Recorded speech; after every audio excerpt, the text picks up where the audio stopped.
বিশ্বনবী বললেন 104টা আসমানি কিতাবের মধ্যে তাওরাতের মধ্যেও এত দামি সূরা নাই, ইনজিলের মধ্যেও এত দামি সূরা নাই, জাবুরের মধ্যেও এত দামি সূরা নাই, সুহুফে ইব্রাহিম ও মুসার মধ্যেও এত দামি সূরা নাই। যে দামি সূরাটা আল্লাহ আমাকে দান করেছে ওই দামি সূরাটা হলো, সবাই পড়েন, আলহামদুলিল্লাহি রাব্বিল আলামিন আর রহমানির রহিম মালিকি ইয়াউমিদ্দিন ইয়্যাকা না'বুদু ওয়া ইয়্যাকা নাস্তাঈন ইহদিনাস সিরাতাল মুস্তাকিম সিরাতাল লাযীনা আন'আমতা আলাইহিম গায়রিল মাগদুবি আলাইহিম ওয়ালাদ-দাল্লিন। চিল্লায়ে পড়েন আমিন। এই সূরাটা এত দামি সূরা, এই সূরার মতো সূরা কোনো আসমানি কিতাবের মধ্যে আল্লাহ নাজিল করে। এই সূরাটা মাত্র 7টা আয়াত নিয়ে গঠিত। সবাই বলেন কয়টা আয়াত? মুখস্থ আছে না? মাত্র 7টা আয়াত। এই সূরাটা অনেকটা অভিনন্দন পত্রের মতো, ওয়েলকামিং লেটার। কি লেটার? ওয়েলকামিং লেটার, মানপত্র, অভিনন্দন পত্রের মতো। অনেক সময় আমাদের এলাকায় এমপি মন্ত্রীরা আসে না প্রধান অতিথি হয়ে, তখন আমরা মানপত্র দেই, অভিনন্দন পত্র দেই, ঠিক কিনা? অভিনন্দন পত্রে কমসে কম 3টা অংশ থাকতে হয়। চিৎকার করে বলেন কয়টা? 3টা। প্রথমে থাকতে হয় প্রশংসা। কথা কন। প্রথমে আমরা তার প্রশংসা করি, আপনি সুমহান অতিথি, আপনার মতো মানুষ পৃথিবীতে দ্বিতীয়টা নাই, আপনার চরিত্র ফুলের চেয়েও পবিত্র। আছে না নাই? প্রথমে আমরা তার প্রশংসা করি, উই প্রেইজ হিম, আমরা তার প্রশংসা করি। দ্বিতীয় পর্বে আমরা নিজেদের পরিচয় দেই। আমরা এই হাই স্কুলের কমিটি, আমাদের একটা একাডেমিক ভবন লাগবে, আমরা এই মসজিদের কমিটি, আমরা এই মাহফিলের কমিটি, আমি সভাপতি, উনি সেক্রেটারি, উনি ক্যাশিয়ার, আমাদের পরিচয়টা আমরা দেই। তৃতীয় পর্বে আমাদের দাবি দেওয়া শুরু করি। শুরুতেই কি দাবি দেওয়া আরম্ভ করা যায়? এটা দাও, ওইটা দাও, দিতে হবে, না দিলে মানি না, মানবো না। প্রথমে যদি বলেন মানি না, মানবো না, খবর আছে না নাই? তারপরে নিজেদের পরিচয় পেশ করতে হয়, তারপরে দাবি দেওয়া পেশ করতে হয়। সূরাতুল ফাতিহাটা হুবহু এরকম একটা অভিনন্দন পত্রের মতো। 7টা আয়াতের প্রথম 3 আয়াতে কেমন করে আমরা আল্লাহর প্রশংসা করব, আল্লাহর গুণকীর্তন করব, আল্লাহ সেটা শিখাইয়া দিলেন। সুবহানাল্লাহ নাই? চতুর্থ আয়াতে কেমন করে আমরা আমাদের নিজেদের পরিচয়টা আল্লাহর কাছে পেশ করব সেটা আল্লাহ শিখাইয়া দিলেন। এরপরে আমাদের দাবি দেওয়া আল্লাহর কাছে আমরা কেমন করে পেশ করব ওইটাও আল্লাহ শিখাইয়া দিলেন।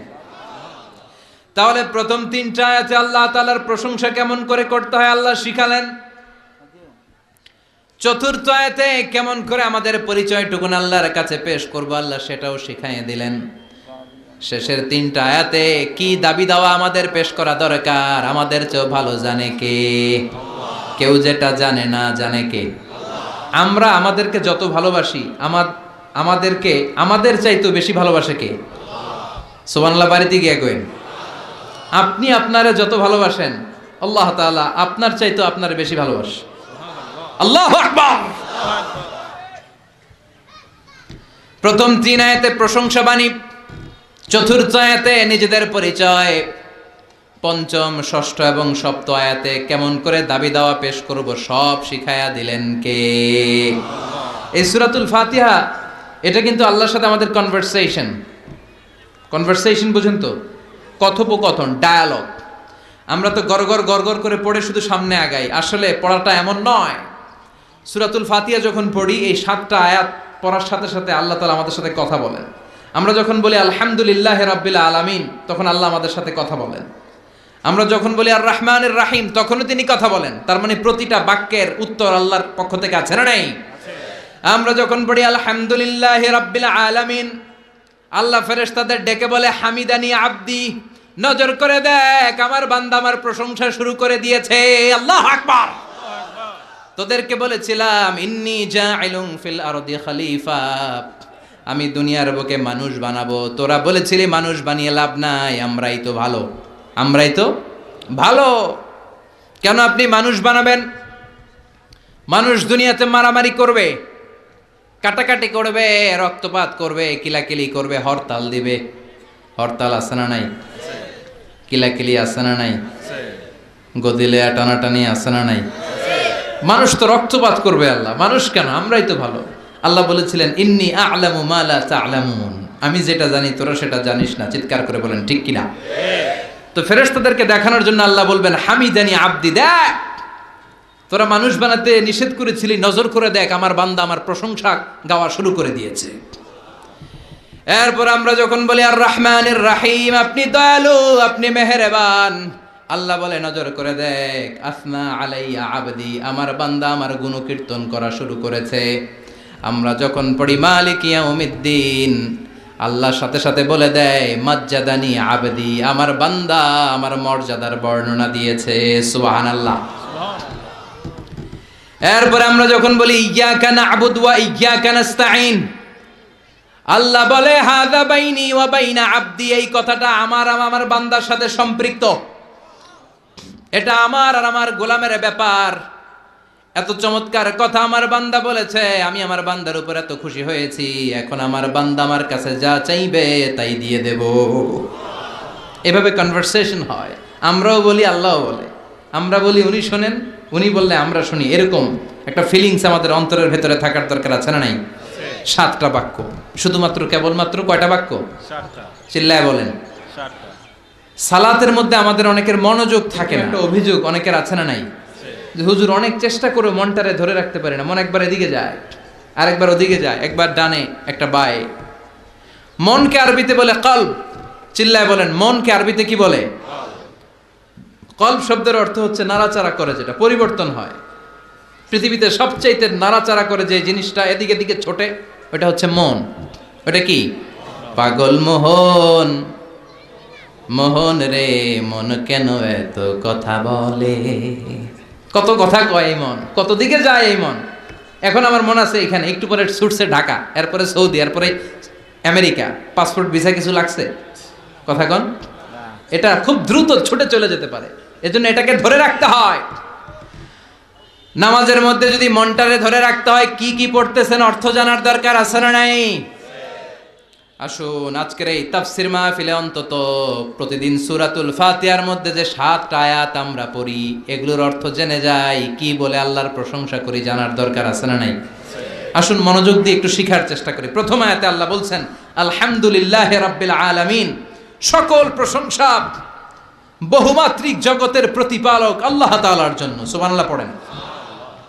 আর রহমানির রাহিম, দয়াময় মেহেরবান প্রভু হে। মালিক ইয়াউমিদ্দিন, তিনি প্রতিফল দিবসের মালিক। ইয়্যাকা না'বুদ ওয়া ইয়্যাকা নাস্তাঈন, আমরা শুধুই আপনার ইবাদত করি, আমরা শুধুই আপনার কাছে সাহায্য চাই। ইহদিনাস সিরাতাল মুস্তাকিম, প্রভু হে আপনি সহজ সঠিক সহজ সরল পথের দিশা দেন। সিরাতাল্লাযীনা আন'আমতা আলাইহিম, তাদের পথ যে পথে আপনার রহম বরকত অবারিত। গায়রিল মাগদুবি আলাইহিম ওয়ালাদ-দাল্লিন, আমরা অভিশপ্তদের পথও চাই না, আমরা পথভ্রষ্টদের পথও চাই না। আমিন। চিৎকার করে পড়েন আমিন।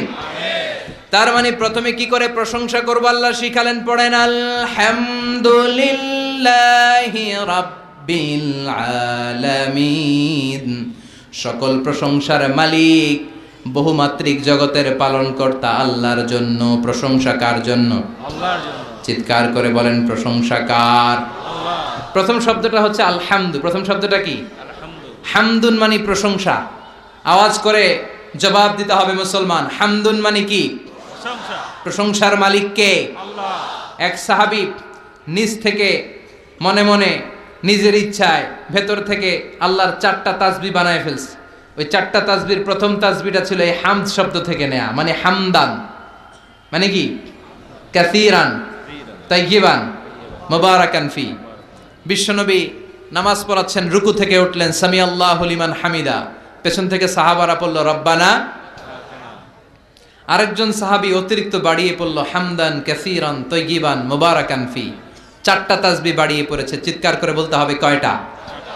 এই 4টা তাসবিহ কিন্তু বিশ্বনবী ওই সাহাবারে শিখায় নাই। নামাজ শেষ, বিশ্বনবী বললেন, আমি যখন রুকু থেকে দাঁড়িয়ে বলেছি সামি আল্লাহু লিমান হামিদা, তোমরা ফিসফিস করে পড়েছ রব্বানা ওয়ালাকাল হামদ, খুব ভালো, কিন্তু কে যেন ফিসফিস করে অতিরিক্ত পড়েছ হামদান কাসীরান তাইয়িবান মুবারাকান। সবাই পড়েন হামদান কাসীরান তাইয়িবান মুবারাকান। আওয়াজ করে পড়েন। 1 নাম্বারটা কি? 2 নাম্বার, 3 নাম্বার, 4 নাম্বার। আবার বলেন। বিশ্বনবী বললেন, এই 4টা তাসবিহ যে তুমি পড়ছো কই পাইছো?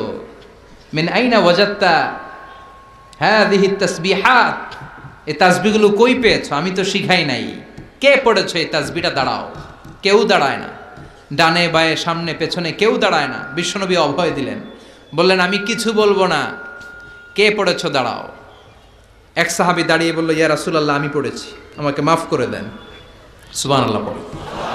বিশ্বনবী বললেন, কেন পড়লি? আমি তো শিখাই নাই। সাহাবী বলে, নবী, আল্লাহর প্রশংসা আমার কম কম করলে ভালো লাগে না, আমার করতে মন চায় বেশি বেশি, এজন্য আমি বানাইছি এটা। আমি কি করছি? বানিয়েছি। I fabricated from my own, আমি আমার থেকে বানিয়েছি। ও নবী, আপনি তো শিখান নাই, আবু বকরও শিখায় নাই, ওমরে ফারুকও শিখায় নাই, দুনিয়ার কেউ এই 4টা তাসবিহ আমারে শিখায় নাই। আমি আমার নিজ থেকে এই 4টা তাসবিহ বাড়িয়েছি, কারণ কম কম তাসবিহ পড়লে আমার পোষায় না, পড়তে হয় বেশি বেশি। বিশ্বনবী বললেন, সাহাবী, ভয় পাস নে, চিন্তা করিস নে, তুই যে 4টা তাসবিহ অতিরিক্ত বানিয়ে পড়েছিস, তোর এই 4টা তাসবিহতে যে সওয়াব হয়েছে, এই সওয়াবগুলোকে নিয়ে বিদউ ওয়া সালাসুনা মালাইকা, 30-এরও বেশি ফেরেশতা এই 4টা তাসবিহর সওয়াবটা 30 জনেরও বেশি ফেরেশতা কে কার আগে আল্লাহর আরশে পৌঁছে দিবে, এটা নিয়ে ফেরেশতারা আকাশে প্রতিযোগিতা করছিল। এজন্য সবসময় প্রশংসা করতে হবে একজনের। চিৎকার করে বলেন, তিনি কে? আল্লাহ। আজীবন যদি প্রশংসা করি, আল্লাহর প্রশংসা করে শেষ করা যাবে? কথা বলেন, আরো জোরে বলেন।